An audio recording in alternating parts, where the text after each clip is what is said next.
The girl sat in the back of the wagon like a shadow no one claimed.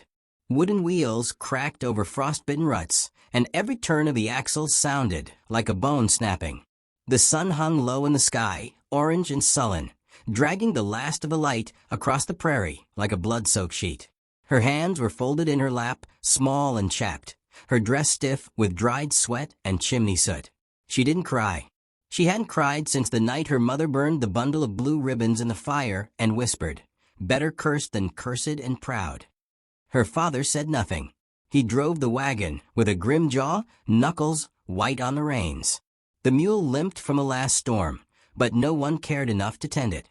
Her mother sat beside him, eyes fixed on a distant point where the sky met nothing. She clutched a Bible like it was a stone and not salvation. They hadn't spoken to the girl in 3 days. She wasn't stupid. Not anymore. Not after the whispering started. First in the church, then at the well. That she hadn't bled. That she was 12 and barren. That maybe God didn't fill her womb because her soul was already full of sin. But she remembered playing in the creek with her brother before the fever took him. She remembered laughter, mud pies, singing to the birds. That version of her had been buried with the others in shallow graves behind the churchyard. When they stopped at a barn just outside the logging village of Eve's Hollow, she already knew it was the end of something. The woman waiting by the door had gray hair pulled tight and a long coat that smelled like vinegar and wet ash. She didn't smile, just looked the girl over like she was a mule with cracked hooves. The only words she said were, "Can she work?" Her father nodded. Her mother avoided her gaze and replied, "She won't talk back." No one looked at the girl. Coins changed hands inside the barn. She heard them clink like a lullaby twisted out of tune. Her mother pressed a crust of bread into her palm, then stepped back like touching her any longer might spoil something holy. The man handed her a bundle of clothes. The girl didn't ask where they were going. She just followed. For 6 weeks, the woman fed her scraps and worked her till her hands blistered. Morning to dark, grinding herbs, scalding sheets, fetching water from a well that tasted of rust and root rot. The woman never hit her. But the silence was a worse kind of wound, deep, cold, hollowing. When the girl dropped a jar of tincture and cut her hand, the woman didn't speak, just locked her in the grain cellar until the bleeding stopped. No lantern, no blanket, just the sound of mice and the scrape of her own breath on wood. That night, she made a choice.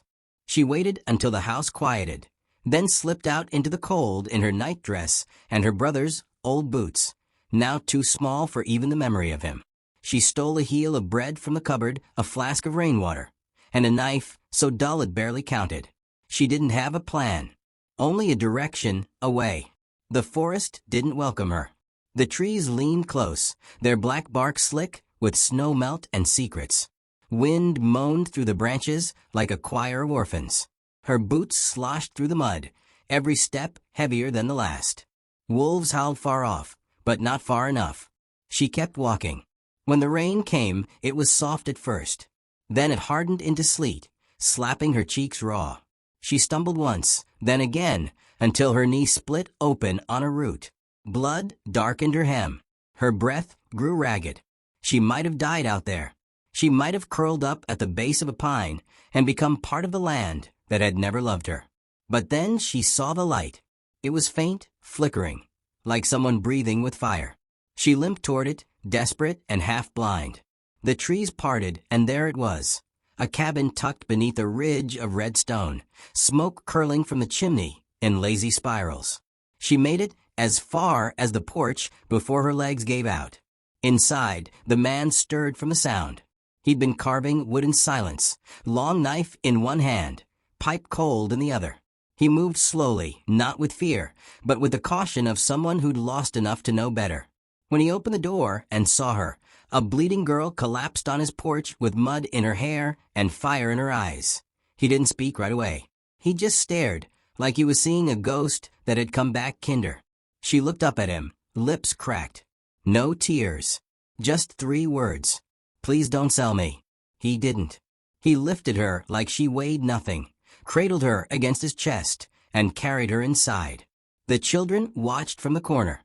4 of them, barefoot, silent, eyes wide with the kind of grief that grows in shadows. The youngest clutched a wooden doll, missing one arm. The eldest, a boy, leaned against the doorframe, jaw clenched, unreadable. The man set her down near the fire and wrapped a blanket around her shoulders. She flinched. He noticed but said nothing. Instead, he handed her a cup of warm water, then turned back to his chair, where the carving waited unfinished. The room smelled of pine resin, boiled beans, and rain-damp clothes. The girl didn't know what this place was. She didn't know who they were. But for the first time in months, no one looked at her like a burden to be bartered. She drank. And outside, the wolves howled again. But this time, she wasn't alone. The cabin held its breath, as if the arrival of the girl had disturbed something older than the dust and silence it had grown used to. She awoke to the sound of a blade biting wood, steady, rhythmic, purposeful. Outside the window, the forest yawned beneath a curtain of fog, trees like blackened ribs in the morning light. Her knee ached, bound in linen. Her fingers, too, were wrapped where splinters had worked their way in. Someone had taken care of her. She rose slowly. The room was bare, but clean. Rough-hewn shelves held tins of beans and chipped mugs. A threadbare quilt rested beside her, still warm.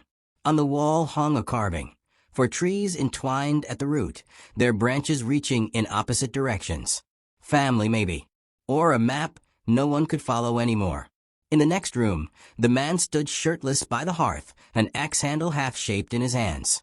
His arms were scarred, not fresh, but old wounds that told of honest work and harder choices. He didn't look up when she stepped in.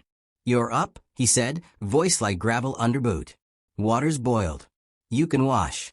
She nodded, didn't speak. She hadn't decided if words were safe here yet. The youngest of the children watched her from behind a chair, wide-eyed, brown-haired, and thumb tucked in her mouth. The little girl didn't flinch when their eyes met. She just stared like she was waiting for the stranger to become a story. The man gestured toward a basin. She washed her face in silence. The water was warm, laced with pine. A luxury.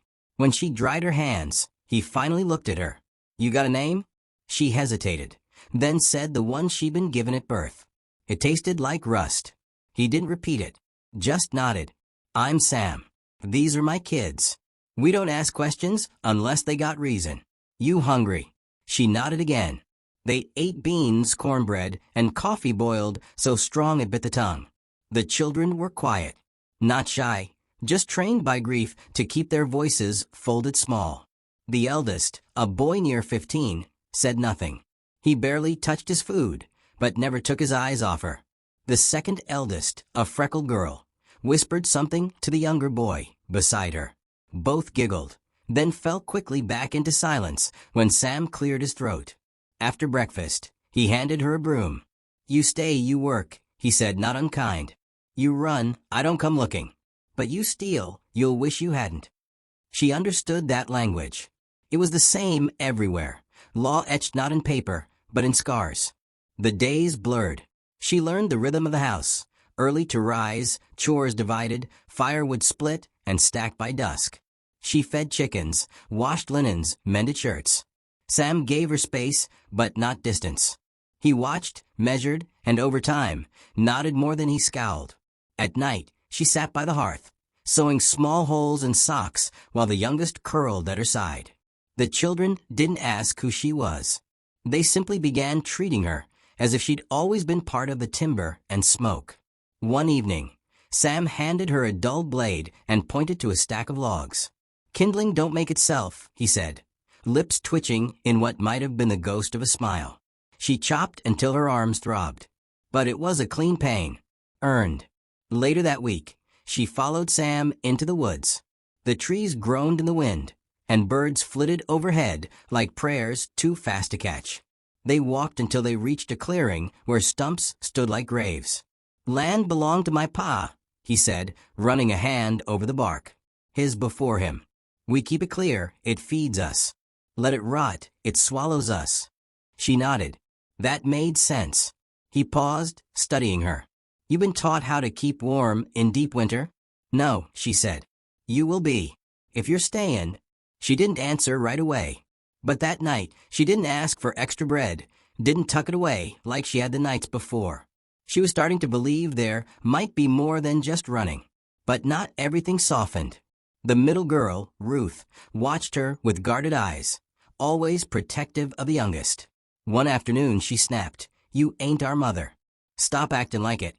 The girl froze. She hadn't meant to pretend. Hadn't meant to be anything at all. "I know," she said softly. Ruth turned her back, but her shoulders eased. Even so, trust grew like moss, slow, quiet, deliberate. But shadows didn't stay gone long. One market day, Sam hitched the mule and took the eldest with him to town. He left her in charge. Just a few hours, he said. Nothing would go wrong. But the wind carried more than weather that day. A stranger appeared near dusk, lean, with silver buttons and a green coat too fine for the woods. He didn't knock, just stood at the edge of the clearing, hands behind his back. The girl saw him from the window. She stepped outside, not yet trembling, but near it. He tipped his hat. "Evening. I'm looking for someone. Young girl. About your age." Ran off from her kin down south. "They miss her dearly." She said nothing. He smiled too wide. "She's worth a bounty. Not much, but more than trouble. Might be you've seen her." Her fingers curled around the handle of the door. "No," she said. "Ain't seen no one like that." He studied her face. "You sure? Don't take but a word, and I'll be on my way." She held his stare. "I said no." A beat of silence. Then his smile faded. "Well, shame. Could have made it easy." He turned, disappearing into the trees like smoke. She shut the door with shaking hands and bolted it. That night, she didn't sleep. Neither did Sam. When he returned and she told him what happened, he didn't curse. He didn't yell. He just sat by the fire and sharpened his axe for a long, long time. "We'll have to watch the tree line," he said. The children listened from the hallway. The girl swallowed. "You want me to leave?" He met her eyes, and for the first time, there was heat behind them.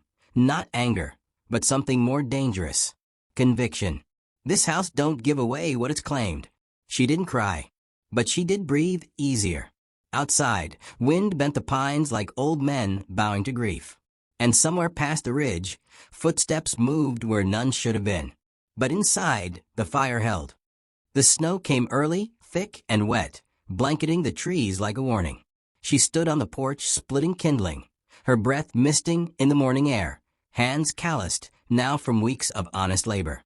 The axe felt natural in her grip, the way truth sometimes fits after too many lies. Behind her, the cabin stirred with quiet sounds. Ruth humming low while stirring oats, the youngest coughing through sleep. The house had a rhythm now, one she'd folded herself into like another beam in its frame. Sam returned from town with more than supplies. He tossed a sack of flour onto the table, then unrolled a paper from his coat. His jaw was tight. The children fell silent as he pinned it to the wall. A wanted notice. Her sketch stared back at her in charcoal strokes, too old in the lines, but her eyes unmistakable. Below her image, the words offered a bounty for the return of property lost due to mental defect or misjudgment. Property. That was the word they used. Sam didn't speak, just looked at her like waiting for her to decide what she'd be next. "I'm not going back," she said, voice flat. "Not again." He nodded once, as if he'd already known. But the eldest boy, Caleb, shifted near the hearth. "They'll come. Not just one this time." "They already are," Sam replied. "Preacher said some riders passed through, asking questions." No one ate much that night. The next morning, the girl saddled the mule and rode into town with Sam for the first time. She didn't wear a bonnet, didn't hide. She wanted them to see her, standing next to him like someone who belonged. But belonging didn't stop whispers. The town's preacher approached near the mercantile, broad-shouldered, clean-shaven, with eyes like river ice. He tipped his hat, then looked her over like she was a stain on scripture. "She ain't yours, Samuel," he said. "You know that." Sam didn't blink. "She ain't yours either. There are papers. Her kin regret the arrangement. They want her back. It's only right." "Is it?" Sam stepped forward. "Where were they when she was locked in a cellar?" when she walked through wolf country bleating, "Where's your righteousness when it don't fit neat on parchment?" The preacher's lips thinned.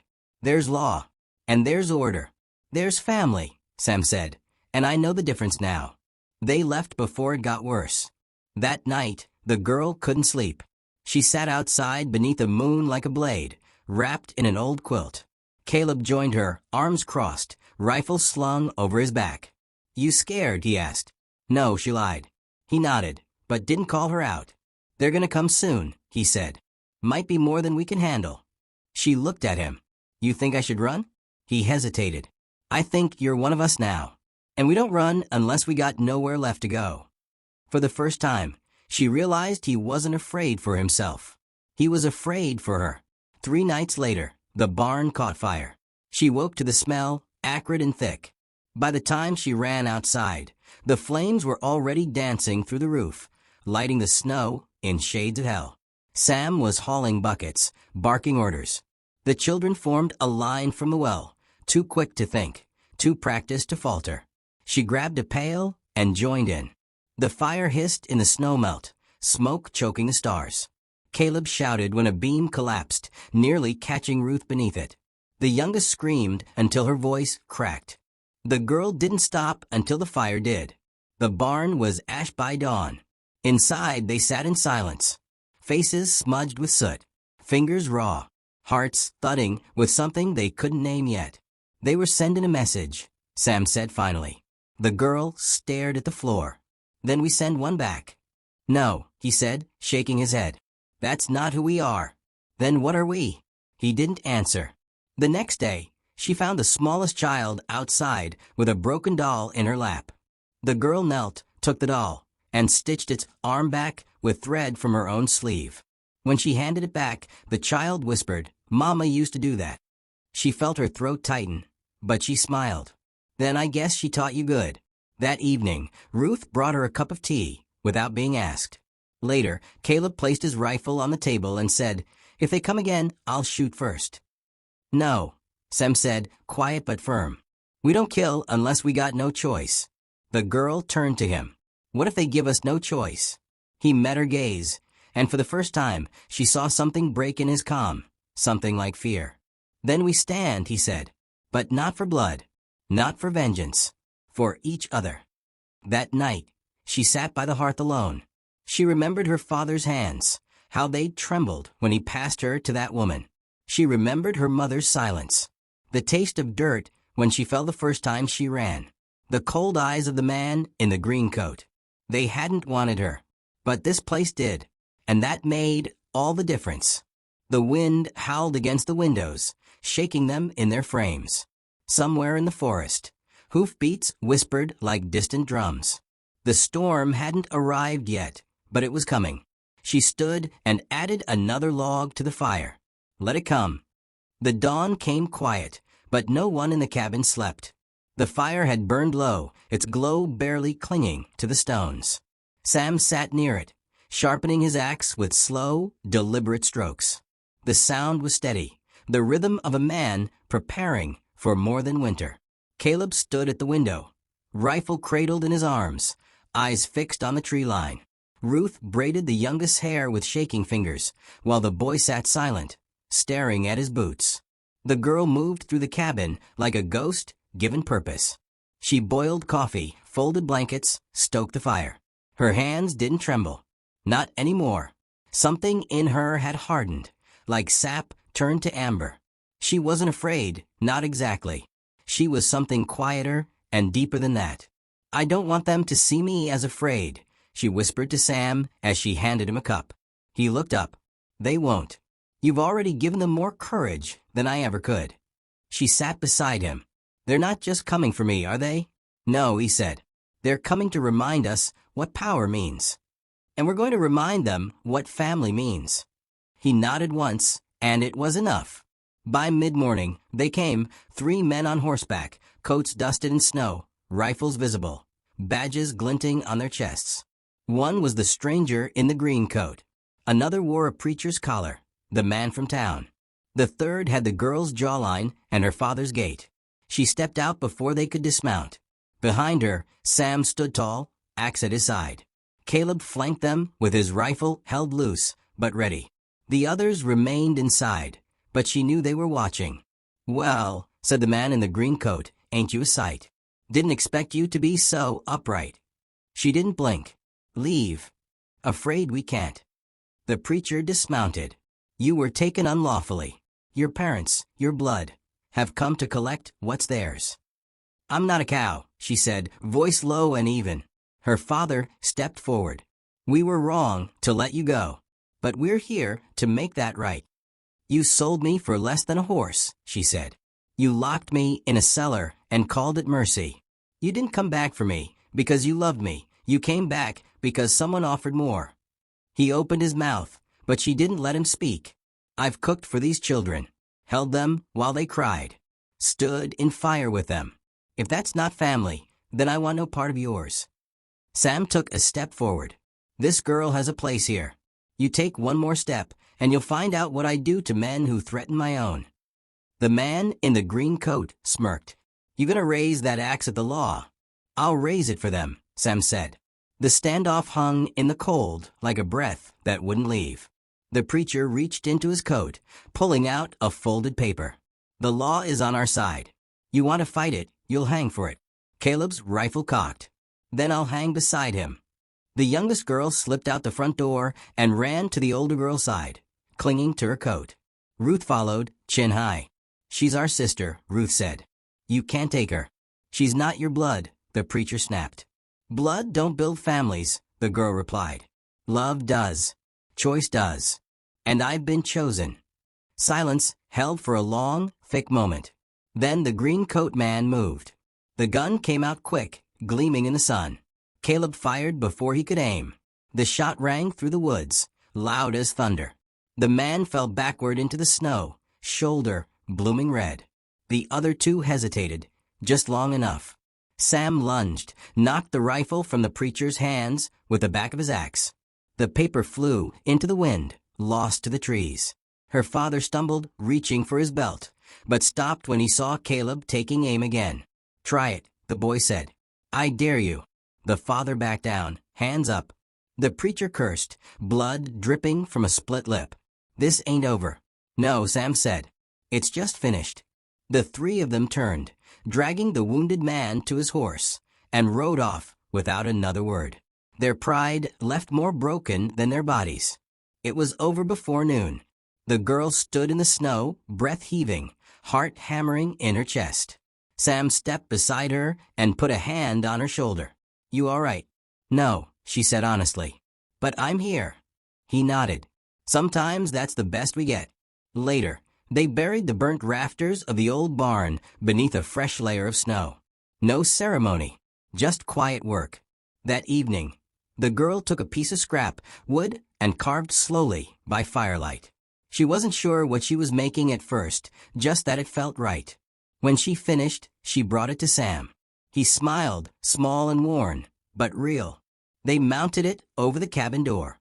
A wooden sign, carved with care, marked with names old and new red. "Red Pine Hollow, all who bleed together belong." Inside, the children gathered around the hearth. Laughter returned in soft shapes, like birds returning to a place they'd once feared. And the girl, no longer just a girl, no longer a shadow, sat among them. She had not been born into this family. She had become it.